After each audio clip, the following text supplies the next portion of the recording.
wouldn't be a good idea. Okay, been there a while. Mike, how are your ears? Still ringing, still buzzing. I tried to prep for it in practice the other day by piping in some white noise in the practice gym, but it does not even compare to the crowd Elvis Moya and his staff put in there for us. I mean, our girls were so excited to see that. When I was telling the numbers of kids that were coming, we had two cool moments. I told them there were 84 schools coming, and Danica said, "Is that all of the Midwest?" I said, "That is not. It's all of part of Northwest Arkansas and some surrounding areas." She goes, "We only have like 65 schools total."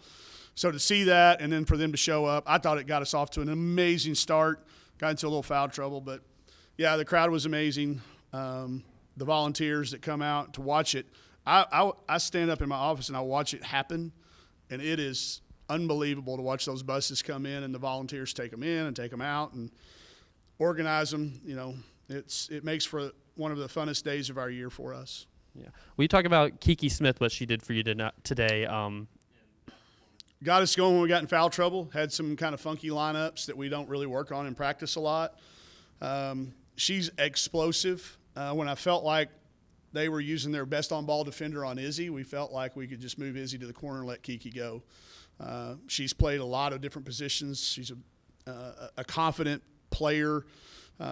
She's done it in practice repeatedly, and we're still just scratching the surface. Once she makes all the adjustments to college life and Division I life, this is a kid that's real special. We knew it when we saw her last year. Very fortunate to be able to get her the way that we did. And, I don't know how we survived the foul trouble there if she really doesn't get us going. Yeah. Fairfield isn't your typical season opener. Just how was it to get this, this type of game and get the team in the win column after Monday? Yeah, I still, like always, I'm going to have to go back and look at it. Y'all know it probably wasn't as good as I feel like it could have been. But what I'm proud about is the improvements that we made between the two games. Like, it was a hard game. We knew it was going to be hard, and we dealt with it, and we didn't have, pulling apart at the seams. We had some struggles, and we had to watch film, and it was hard to watch film of ourselves do things, but they took it, and they improved upon it, and we improved upon a lot of things. We need to continue to improve like that after a win. We don't need it to be a loss.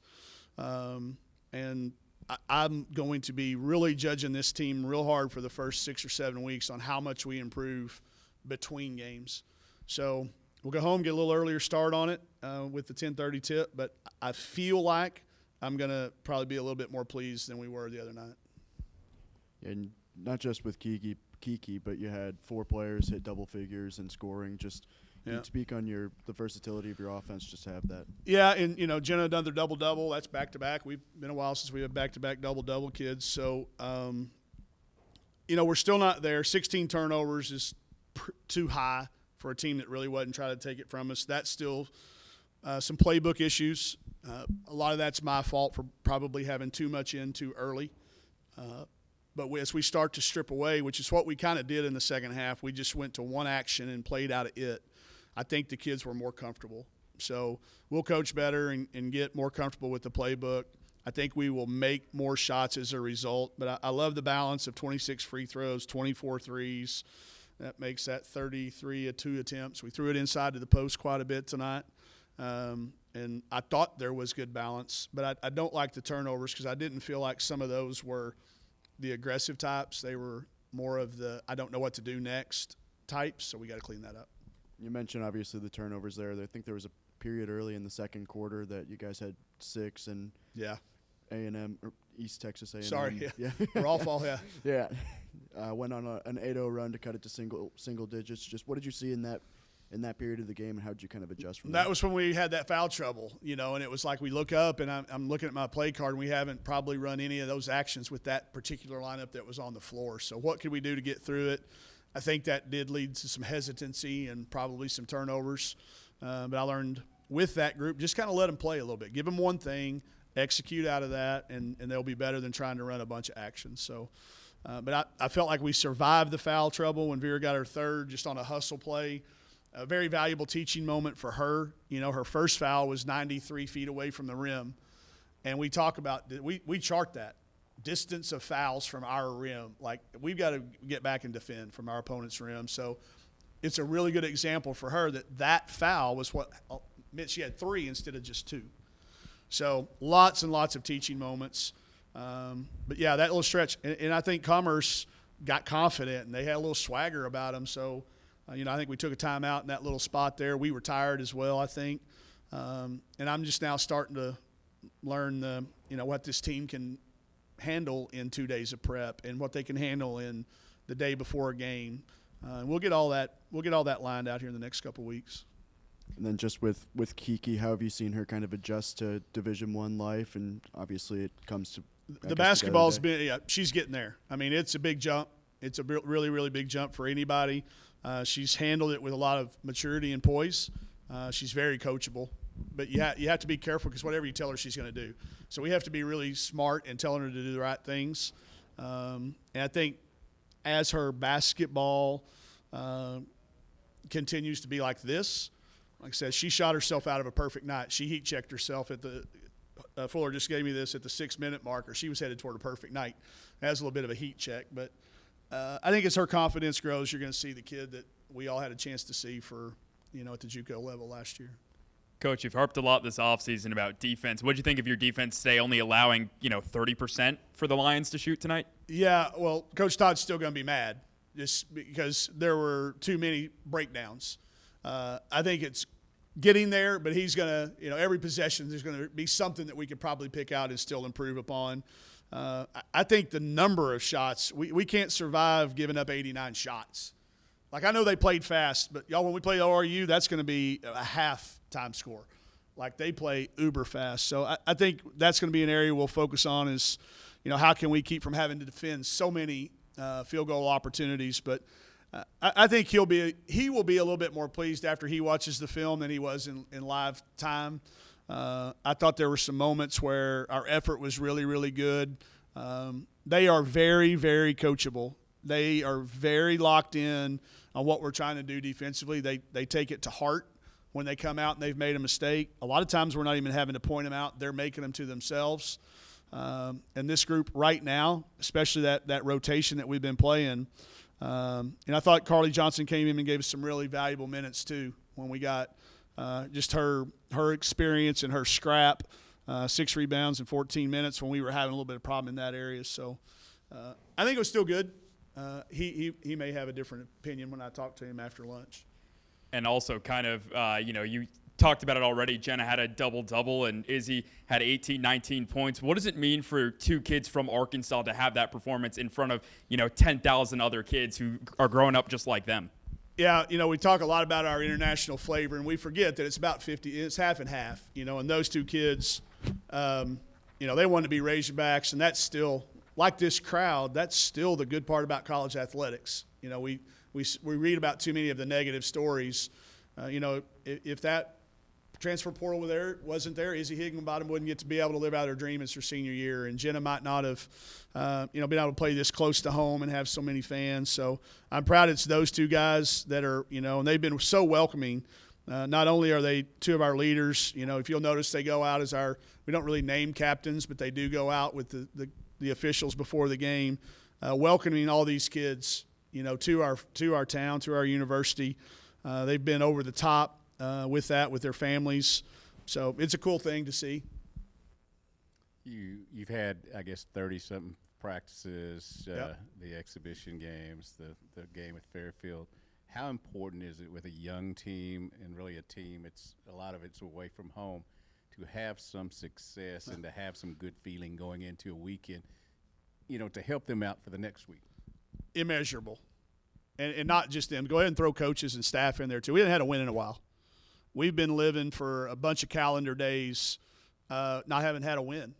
And we can celebrate a recruiting victory or, retaining somebody. But I don't think I could put a measure on it, really, Dudley. It just feels – I said to Phil on the radio, the last couple of years when we win, it feels like it's a relief. Like, it's just a relief that you won. That means you're not going to have this X, Y, Z, D, whatever to deal with. And I'm not saying that the win's going to mask all that, but it does help. It just makes your body feel different. It makes practice going to be a little sharper tomorrow morning at 10:30 when we bounce back and we start getting ready for Little Rock. I'm sure their lunch will taste better. But I'll just speak personally. I'm not going to speak for anybody else. I feel better. Just better. And I think it focuses me. It keeps me motivated. But this group's been doing that for me since we got them on campus. I have been as energized as I've been in a long time when it comes to what I have to do on a daily basis as a coach. And that's all because of the group of kids we have in there and how they approach it. Some different dynamics to the Little Rock game this year. You're going down there, Yeah, Just Weed talk Hour. about that a little bit. Weed Hour instead of Foley too. It's going to be so. I'm close with all those guys. I've been watching their, Steve's transition to the being a head coach. I still think our games with our in-state schools are great. They're hard for us.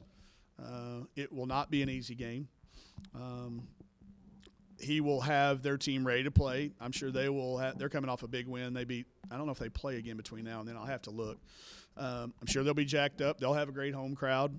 We've had a hard time playing in the Stevens building. We've played a lot better when we've played the game in Little Rock that wasn't in Stevens. So, I hope our kids, again, maybe their naivety will help a little bit. They won't have some of the memories of how hard it was to play in that facility. But it'll sure be a lot easier to get them up coming off a win. But they're hard to play against still.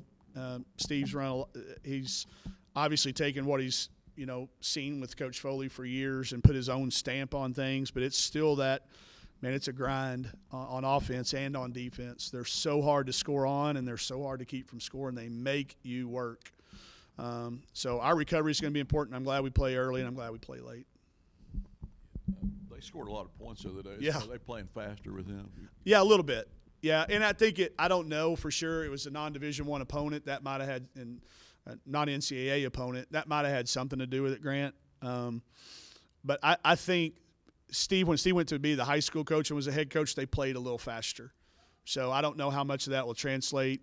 I'm sure it's very dependent, but they shot it a bunch. Like you looked at, they were flying it up. I watched about half of that flipping it between, so I'm anxious to get into film, but we're going to anticipate they will. They've got some depth. I think they'll challenge in that area, but they did look like they were playing a lot faster to me. But it could have been more of the opponent than the style.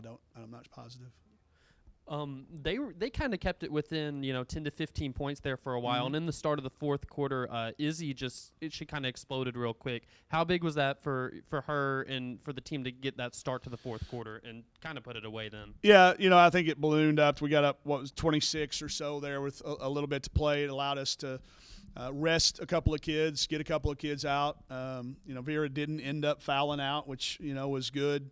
We got some kids who have been practicing real hard, multiple minutes, and more film, more game experience.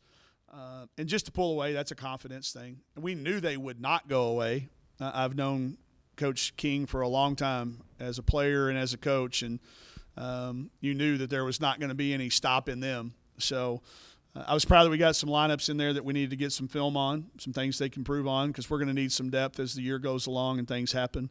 But I thought it was vital to our ability to be able to recover quick for the next, not only just you look at them in kind of pods, this next little pod of games that we have heading out to UCLA at the end of that. Those games in a row, important for us to get some other kids some minutes.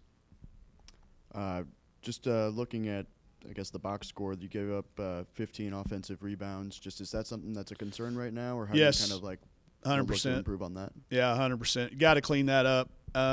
They did take a lot of shots. So, I mean, it's kind of one of those things about stats. If you make them miss a lot of shots, there's going to be a lot of opportunities. I'll need to see what the percentages were, like what was our defensive rebounding percentage. But the number does jump out at you. But then you see the 80 field goal attempts too, and that's a little higher. But we need to see if they're effort things or bad luck things or technique things. That's really the only three things an offensive rebound can be. Did you do something technically wrong? Did you just get a bad break? We chart effort. Coach Bradford, he charts every possession. And I don't look down here and go, oh, Jenna had 10 defensive rebounds. Awesome. Give her a gold star and pat on the back and an extra thing of fruit or whatever. It might not have been as good a percentage as Vera, who only had 7 because of the number of times. So we look at that. Jenna's effort was good. I'm not saying that. But I'm just saying, using those two as an example. Was it technical? Was it athleticism? Was it scheme? But rebounding is going to be something that's going to be vital for this team. We're probably not going to out-rebound folks, but we got to keep it within a margin. And that number, regardless of the 80 attempts, is too many.